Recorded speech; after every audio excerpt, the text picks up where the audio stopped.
हाँ जी दोस्तों, सब तो पहਲਾਂ ਤਾਂ ਪਿਆਰ ਭਰੀ ਸਤਿ ਸ਼੍ਰੀ ਅਕਾਲ ਜੀ। ਦੋਸਤੋ, ਅੱਜ ਦੀ ਵੀਡੀਓ ਵਿੱਚ ਅਸੀਂ ਅਮਰ ਸਿੰਘ ਚਮਕੀਲਾ ਜੀ ਵੱਲੋਂ ਲਿਖੇ ਉਹਨਾਂ ਕੁਝ ਗੀਤਾਂ ਦੀ ਥੋੜੀ ਜਾਣਕਾਰੀ ਲੈ ਕੇ ਹਾਜ਼ਰ ਹੋਏ ਹਾਂ, ਜਿਨ੍ਹਾਂ ਤੇ ਕਿ ਲੱਚਰਤਾ ਨੂੰ ਮਾਪਣ ਵਾਲੇ ਕੁਝ ਬੁੱਧੀਜੀਵੀ ਤਬਕੇ ਵੱਲੋਂ ਬਹੁਤ ਜ਼ਿਆਦਾ ਕਿੰਤੂ ਪਰੰਤੂ ਵੀ ਹੁੰਦਾ ਰਿਹਾ ਹੈ। ਹੱਥ ਵਿੱਚ ਲੱਚਰਤਾ ਦਾ ਥਰਮਾਮੀਟਰ ਫੜੀ ਇਹ ਬੁੱਧੀਜੀਵੀ ਇਹ ਦੱਸਣ ਵਿੱਚ ਵੀ ਪੂਰਨ ਤੌਰ ਤੇ ਅਸਫਲ ਰਹੇ ਨੇ ਕਿ ਆਖਰ ਚਮਕੀਲੇ ਦੇ ਗੀਤਾਂ ਵਿੱਚ ਨੁਕਸ ਹੈ ਕਿੱਥੇ ਸੀ। ਮੰਨਦੇ ਹਾਂ ਕਿ ਉਹਨਾਂ ਦੇ ਇੱਕਾ ਦੁੱਕਾ ਗੀਤਾਂ ਦੀ ਸਥਾਈ ਦੋ ਅਰਥੀ ਸੀ, ਪਰ ਜਿਹੜੇ ਝੰਡੇ ਉਸ ਜੋੜੀ ਨੇ ਧਾਰਮਿਕ ਗੀਤ ਗਾ ਕੇ ਗੱਡੇ ਨੇ, ਉਸ ਨੂੰ ਕਿਤੇ ਨਾ ਕਿਤੇ ਨਜ਼ਰ ਅੰਦਾਜ਼ ਕਰਕੇ ਲੱਚਰ ਗਾਇਕ ਦਾ ਲੇਬਲ ਲਾ ਦੇਣਾ ਕਿੱਥੋਂ ਤੱਕ ਜਾਇਜ਼ ਹੈ। ਤਾਂ ਦੋਸਤੋ, ਸਾਡੀ ਅੱਜ ਦੀ ਇਹ ਵੀਡੀਓ ਵੀ ਉਹਨਾਂ ਮਹਾਨ ਬੁੱਧੀਜੀਵੀਆਂ ਵਾਸਤੇ ਹੈ ਜਿਨ੍ਹਾਂ ਬਿਨਾਂ ਕਿਸੇ ਪੜਚੋਲ ਕਰੇ ਇਸ ਮਹਾਨ ਜੋੜੀ ਨੂੰ ਲੱਚਰਤਾ ਦਾ ਤਗਮਾ ਦੇ ਦਿੱਤਾ।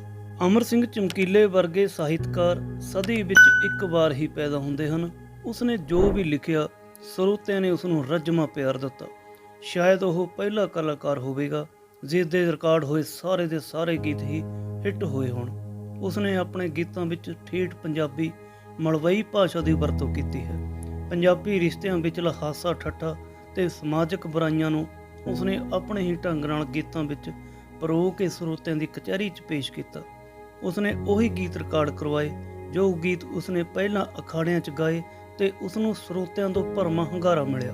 ਚਮਕੀਲੇ ਦੀ ਗੀਤਕਾਰੀ 'ਚ ਇਹ ਖਾਸੀਅਤ ਸੀ ਕਿ ਉਸਨੇ ਆਪਣੇ ਲਿਖੇ ਗੀਤਾਂ ਵਿੱਚ ਬਾਕੀ ਗੀਤਕਾਰਾਂ ਤੋਂ ਹਟ ਕੇ ਹਰ ਵਾਰ ਕੋਈ ਨਵਾਂ ਆਈਡੀਆ ਲੈ ਕੇ ਵਿਅੰਗਮਈ ਢੰਗ ਨਾਲ ਉਸਨੂੰ ਗੀਤਾਂ 'ਚ ਪੇਸ਼ ਕੀਤਾ। ਸਰੋਤੇ ਵੀ ਇਹੋ ਚਾਹੁੰਦੇ ਸੀ ਕਿ ਉਹਨਾਂ ਨੂੰ ਕੋਈ ਨਵੀਂ ਚੀਜ਼ ਸੁਣਨ ਨੂੰ ਮਿਲੇ। ਗੀਤਕਾਰ ਉਹੀ ਕੁਝ ਲਿਖਦਾ ਹੈ ਜੋ ਉਹ ਆਪਣੇ ਆਲੇ ਦੁਆਲੇ ਵਿੱਚੋਂ ਦੇਖਦਾ ਹੈ। ਚਮਕੀਲੇ ਦਾ ਬਚਪਨ ਪਿੰਡ ਦੁੱਗਰੀ, ਜ਼ਿਲ੍ਹਾ ਲੁਧਿਆਣਾ ਦੀਆਂ ਗਲੀਆਂ 'ਚ ਖੇਡਦੇ ਬੀਤਿਆ। ਦੁੱਗਰੀ ਦੇ ਹਰ ਘਰ ਪਰਿਵਾਰ ਪਿੰਡ ਦੀਆਂ ਥਾਵਾਂ ਤੋਂ ਉੱਥੋਂ ਦੇ ਬੰਦਿਆਂ ਬਾਰੇ, ਉੱਥੋਂ ਦੇ ਵਸਿੰਦਿਆਂ ਬਾਰੇ ਉਸਨੂੰ ਪੂਰੀ ਜਾਣਕਾਰੀ ਸੀ। ਆਪਣੇ ਪਿੰਡ ਨਾਲ ਪਿਆਰ ਹੋਣ ਕਰਕੇ ਹੀ ਉਸਨੇ ਗੀਤਾਂ ਵਿੱਚ ਦੁੱਗਰੀ ਪਿੰਡ ਦਾ ਜ਼ਿਕਰ ਆਮ ਹੀ ਕੀਤਾ ਹੈ ਤੇ ਆਪਣੇ ਗੀਤਾਂ ਵਿੱਚ ਪਿੰਡ ਦੁੱਗਰੀ ਦੀਆਂ ਘਟਨਾਵਾਂ ਨੂੰ ਚਿੱਤਰ ਕੇ ਪੂਰੀ ਦੁਨੀਆ 'ਚ ਇਸ ਪਿੰਡ ਦਾ ਨਾਮ ਮਸ਼ਹੂਰ ਕੀਤਾ। ਚਮਕੀਲਾ ਆਪਣੇ ਆਸ-ਪਾਸ ਹੁੰਦੀਆਂ ਘਟਨਾਵਾਂ ਨੂੰ ਦੇਖ ਕੇ ਨਵੀਂ ਖੋਜ ਕਰਦਾ ਰਿਹਾ, ਜਿਸ ਕਰਕੇ ਜਦੋਂ ਵੀ ਉਸਦਾ ਕੋਈ ਰਿਕਾਰਡ ਮਾਰਕੀਟ ਵਿੱਚ ਆਇਆ ਤਾਂ ਤੱਤੀਆਂ ਜਲੇਬੀਆਂ ਵਾਂਗ ਹੀ ਵਿਕਿਆ।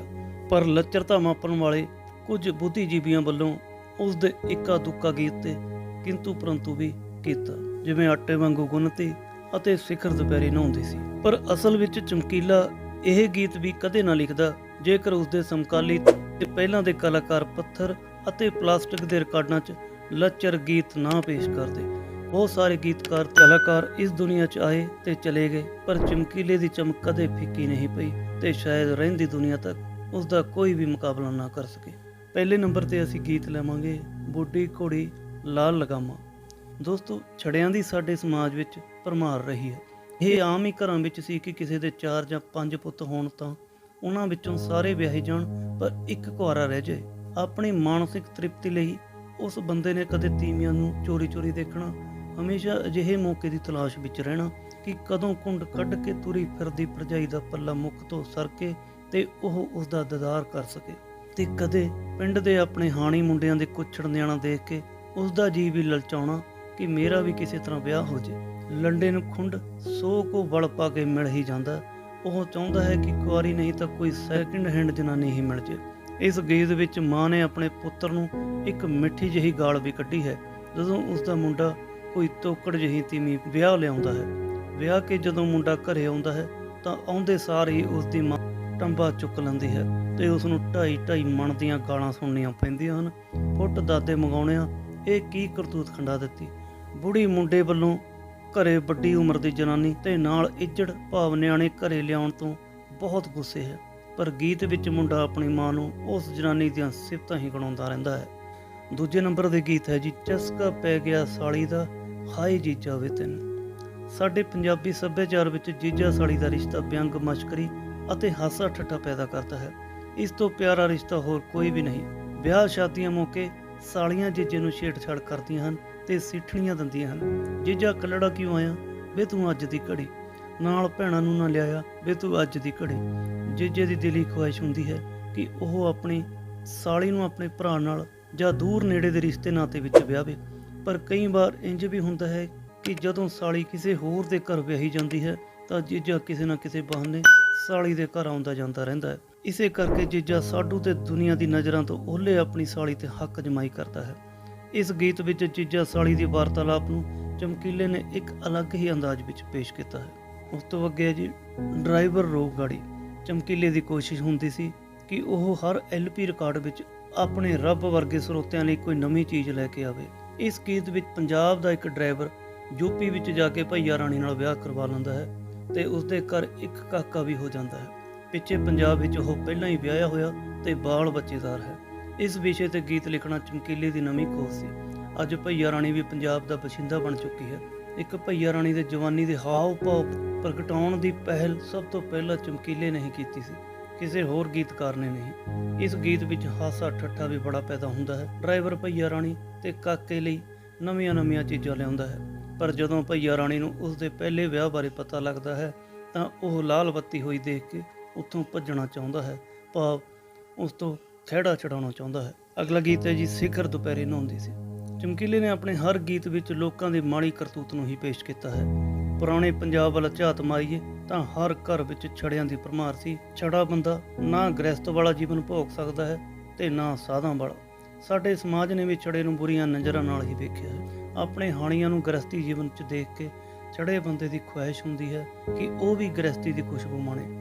ਛੜੇ ਜੇਠ ਦੀ ਕਾਮ ਚੇਸ਼ਟਾ ਤੇ ਸਹਿਜ ਸਵਾਦ ਦੀ ਭਾਵਨਾ ਤੇ ਭਰਜਾਈ ਨੂੰ ਚੋਰੀ ਨਹਾਉਂਦੀ ਨੂੰ ਵੇਖਣ ਦੀ ਤਸਵੀਰ ਨੂੰ ਚਮਕੀਲੇ ਨੇ ਇਸ ਗੀਤ ਵਿੱਚ ਬੜੇ ਹੀ ਵਿਅੰਗਾਤਮਕ ਤਰੀਕੇ ਨਾਲ, ਜਿਸ ਵਿੱਚ ਉਹ ਆਪਣੇ ਘਰ ਵਾਲੇ ਨੂੰ ਜੇਠ ਦੀ ਕਰਤੂਤ ਉਹ ਤੱਕਦਾ ਰਿਹਾ ਵੀ ਮੈਂ ਸਿਖਰ ਦੁਪਹਿਰੇ ਨਹਾਉਂਦੀ ਸੀ, ਦੁਗਾਣਾ ਗਾ ਕੇ ਪੇਸ਼ ਕੀਤੀ ਹੈ।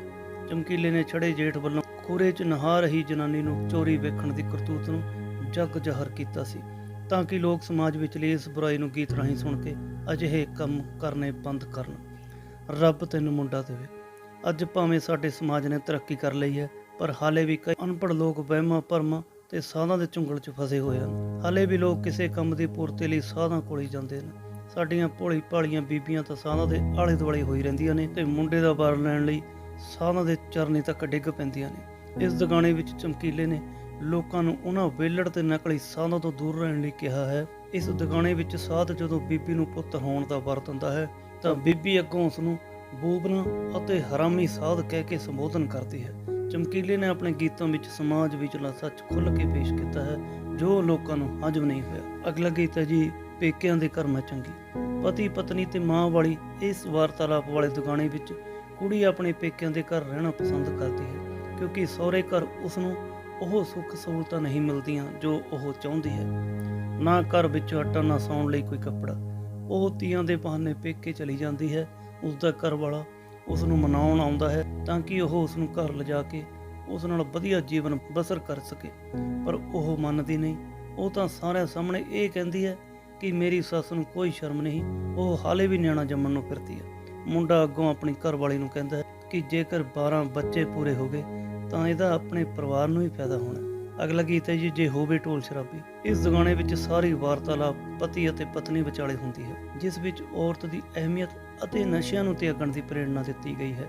ਮੁੰਡੇ ਦੇ ਦੋਸਤ ਉਸ ਕੋਲੋਂ ਪੀਣ ਦੇ ਮਾਰੇ ਉਸ ਨੂੰ ਹੱਲਾਸ਼ੇਰੀ ਦਿੰਦੇ ਨੇ ਤੇ ਉਹਦੇ ਘਰ ਕਲੇਸ਼ ਪਾਉਂਦੇ ਨੇ ਕਿ ਘਰ ਵਾਲੀ ਤੋਂ ਨਹੀਂ ਡਰੀਦਾ, ਜੇ ਵੱਧ ਘੱਟ ਬੋਲੇ ਤਾਂ ਕੁੱਟ ਵੀ ਦਈਦਾ।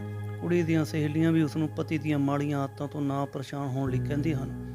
ਦਗਾਣੇ ਵਿੱਚ ਪਤੀ ਦੇ ਨਾਲ ਘਰ ਆਏ ਦੋਸਤ ਕਹਿੰਦੇ ਹਨ ਕਿ ਜੇ ਜਨਾਨੀ ਰੋਟੀ ਟੁੱਕ ਨਹੀਂ ਪਕਾਉਂਦੀ ਤਾਂ ਉਹ ਉਸ ਨੂੰ ਕੁੱਟ ਕੇ ਸਿੱਧੀ ਕਰ ਤੇ ਰੋਹ ਪਾ ਕੇ ਰੱਖੇ, ਪਰ ਅੱਗੋਂ ਜਨਾਨੀ ਕਹਿੰਦੀ ਹੈ ਕਿ ਘਰ ਵਿੱਚ ਜੇ ਆਟਾ ਨਹੀਂ ਤਾਂ ਉਹ ਕੀ ਕਰੇ।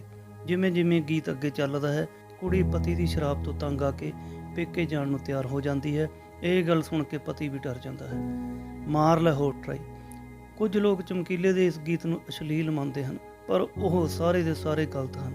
ਚਿਰਾਂ ਤੋਂ ਹੀ ਪੁੱਤਰ ਪ੍ਰਾਪਤੀ ਦੀ ਆਸ ਜਾਂ ਪਹਿਲੀ ਕੁੜੀ ਹੋਣ ਮਗਰੋਂ ਦੂਜੀ ਕੁੜੀ ਦੀ ਜਗ੍ਹਾ ਪੁੱਤਰ ਪ੍ਰਾਪਤੀ ਦੀ ਆਸ ਸਾਡੇ ਸਮਾਜ ਵਿੱਚ ਹੀ ਰਹੀ ਹੈ। ਜਿਸ ਘਰ ਵਿੱਚ ਪਹਿਲਾਂ 2-3 ਕੁੜੀਆਂ ਹੋ ਗਈਆਂ ਹੋਣ, ਉੱਥੇ ਪੁੱਤਰ ਦੀ ਜ਼ਿਆਦਾ ਲੋੜ ਮਹਿਸੂਸ ਹੋਣ ਲੱਗ ਜਾਂਦੀ ਹੈ। ਦੁਗਾਣੇ ਵਿੱਚ ਕੁੜੀ ਦੀ ਭੈਣ ਆਪਣੇ ਜੀਜੇ ਨੂੰ ਸ਼ਰਾਰਤੀ ਜਿਹੇ ਅੰਦਾਜ਼ ਵਿੱਚ ਟੀਚਰ ਕਰਦੀ ਹੈ, ਜੀਜਾ ਫੇਰ ਕੀ ਹੋਇਆ ਜੇ ਕੁੜੀ ਹੋ ਗਈ, ਤੂੰ ਇੱਕ ਵਾਰੀ ਹੋਰ ਤਾਂ ਟਰਾਈ ਮਾਰ ਕੇ ਦੇਖ, ਸ਼ਾਇਦ ਇਸ ਵਾਰ ਮੁੰਡਾ ਹੋ ਜੇ। ਪਰ ਜੀਜਾ ਸ਼ਰਾਰਤ ਨਾਲ ਇਸ ਦੇ ਉਲਟ ਅੱਗੋਂ ਕੰਡਮ ਸ਼ਬਦ ਵਰਤਦਾ ਹੈ ਕਿ ਤੇਰੀ ਭੈਣ ਹੁਣ ਸ਼ਾਇਦ ਹੋਰ ਨਿਆਣਾ ਜੰਮ ਨਾ ਸਕੇ। ਇਸ ਗੀਤ ਵਿੱਚ ਚਮਕੀਲੇ ਨੇ ਲੁਕਿਆ ਸੰਦੇਸ਼ ਇਹ ਦਿੱਤਾ ਹੈ ਕਿ ਜੀਜਾ ਤੂੰ ਕੋਸ਼ਿਸ਼ ਕਰਦਾ ਰਹਿ, ਇੱਕ ਦਿਨ ਮੁੰਡਾ ਜ਼ਰੂਰ ਹੋਵੇਗਾ। ਉਹ ਕੋਸ਼ਿਸ਼ ਕਰਨ ਦਾ ਸੰਦੇਸ਼ ਦੇ ਰਿਹਾ ਹੈ। ਤਾਂ ਕਿ ਲੋਕ ਪੁੱਤਰ ਪ੍ਰਾਪਤੀ ਦੀ ਚਾਹਤ ਹੋਣ ਕਰਕੇ ਕੁੜੀਆਂ ਮਾਰਨੀਆਂ ਬੰਦ ਕਰਨ। ਮੁੰਡੇ ਲਈ ਅੱਜ ਵੀ ਸਾਡੇ ਘਰਾਂ 'ਚ ਇਸੇ ਤਰ੍ਹਾਂ ਹੋ ਰਿਹਾ ਹੈ। ਦੁੱਧ ਤੇ ਪੁੱਤ ਉਸ ਵਾਹਿਗੁਰੂ ਦੀ ਦੇਣ ਹੈ, ਪਰ ਸਾਡੇ ਕਈ ਲੋਕ ਪੁੱਤਰ ਪ੍ਰਾਪਤੀ ਲਈ ਸਾਧ ਬੂਬਨਿਆਂ ਕੋਲ ਜਾਂਦੇ ਨੇ ਤੇ ਕਈ ਪੁੱਤਰ ਪ੍ਰਾਪਤੀ ਲਈ ਦਵਾਈ ਖਾਂਦੇ ਨੇ। ਸਾਡੇ ਪੇਂਡੂ ਜਨ ਜੀਵਨ ਵਿੱਚ ਵਾਪਰਨ ਵਾਲੀਆਂ ਇਹੋ ਜਿਹੀਆਂ ਗੱਲਾਂ ਬਾਤਾਂ ਸਿਰਫ ਇੱਕ ਹੀ ਗੀਤਕਾਰ ਖੁੱਲ੍ਹ ਕੇ ਕਰ ਸਕਿਆ ਹੈ, ਉਹ ਹੈ ਅਮਰ ਸਿੰਘ ਚਮਕੀਲਾ। ਅਗਲਾ ਗੀਤ ਹੈ ਜੀ ਕੱਲੀ ਨੂੰ ਲੈ ਜਾ ਕਿਤੇ ਦੂਰ। ਇਸ ਦੁਗਾਣੇ ਵਿੱਚ ਆਪਣੇ ਹਾਣੀ ਦੇ ਸਾਥ ਨੂੰ ਤਰਸਦੀ ਪੰਜਾਬਣ ਦੀ ਵੇਦਨਾ ਨੂੰ ਦਿਲ ਦੀਆਂ ਗਹਿਰਾਈਆਂ ਚੋਂ ਨਿਕਲੀ ਕੂਕ ਅਤੇ ਦੁਹਰਾਓ ਵਾਲੇ ਸ਼ਬਦ ਵਰਤ ਕੇ ਜਿਸ ਤਰ੍ਹਾਂ ਚਮਕੀਲੇ ਨੇ ਪੇਸ਼ ਕੀਤਾ ਹੈ, ਉਸ ਤੱਕ ਕੋਈ ਹੋਰ ਗੀਤਕਾਰ ਅੱਜ ਤੱਕ ਨਹੀਂ ਪਹੁੰਚ ਸਕਿਆ। ਇਸ ਗੀਤ ਵਿੱਚ ਪ੍ਰੇਮੀ ਤੇ ਪ੍ਰੇਮਿਕਾ ਦੀ ਵਾਰਤਾਲਾਪ ਬਹੁਤ ਹੀ ਖੂਬਸੂਰਤ ਢੰਗ ਨਾਲ ਚਮਕੀਲੇ ਨੇ ਪੇਸ਼ ਕੀਤੀ ਹੈ। ਇਹ ਇੱਕ ਸਾਹਿਤਕ ਗੀਤ ਹੈ। ਸਾਰੇ ਗੀਤ ਵਿੱਚ ਮੁੰਡਾ ਕੁੜੀ ਨੂੰ ਸਮਝਾਉਂਦਾ ਹੈ ਕਿ ਜਵਾਨੀ ਦੇ ਨਸ਼ੇ ਵਿੱਚ ਅੰਨਾ ਹੋ ਕੇ ਘਰੋਂ ਭੱਜਣਾ ਠੀਕ ਨਹੀਂ ਹੈ। ਇਸ ਤਰ੍ਹਾਂ ਕਰਨ ਨਾਲ ਤੇਰੇ ਪਰਿਵਾਰ ਵਾਲਿਆਂ ਦੀ ਬਦਨਾਮੀ ਹੋ ਸਕਦੀ ਹੈ। ਹਰ ਅੰਤਰੇ ਵਿੱਚ ਨਵੀਂ ਨਸੀਹਤ ਦੇ ਕੇ ਮੁੰਡਾ ਕੁੜੀ ਨੂੰ ਗਲਤ ਕਦਮ ਚੁੱਕਣ ਤੋਂ ਵਰਜਦਾ ਹੈ ਤੇ ਅਖੀਰ ਵਿੱਚ ਉਹ ਪਿਆਰ ਲਈ ਕੁਰਬਾਨੀ ਦੇਣ ਲਈ ਤਿਆਰ ਹੋ ਜਾਂਦਾ ਹੈ, ਪਰ ਕੁੜੀ ਦੀ ਇੱਜ਼ਤ ਨੂੰ ਦਾਗ ਨਹੀਂ ਲੱਗਣ ਦਿੰਦਾ। ਇਹ ਸੀ ਦੋਸਤੋ ਅਮਰ ਸਿੰਘ ਚਮਕੀਲਾ ਜੀ ਵੱਲੋਂ ਗਾਏ ਕੁਝ ਗੀਤਾਂ ਦਾ ਵਿਸ਼ਲੇਸ਼ਣ। ਜੇਕਰ ਵੀਡੀਓ ਚੰਗੀ ਲੱਗੀ ਤਾਂ ਇਸ ਨੂੰ ਲਾਈਕ, ਸ਼ੇਅਰ ਤੇ ਚੈਨਲ ਨੂੰ ਜ਼ਰੂਰ ਸਬਸਕ੍ਰਾਈਬ ਕਰ ਦਿਓ। ਬਹੁਤ ਬਹੁਤ ਧੰਨਵਾਦ।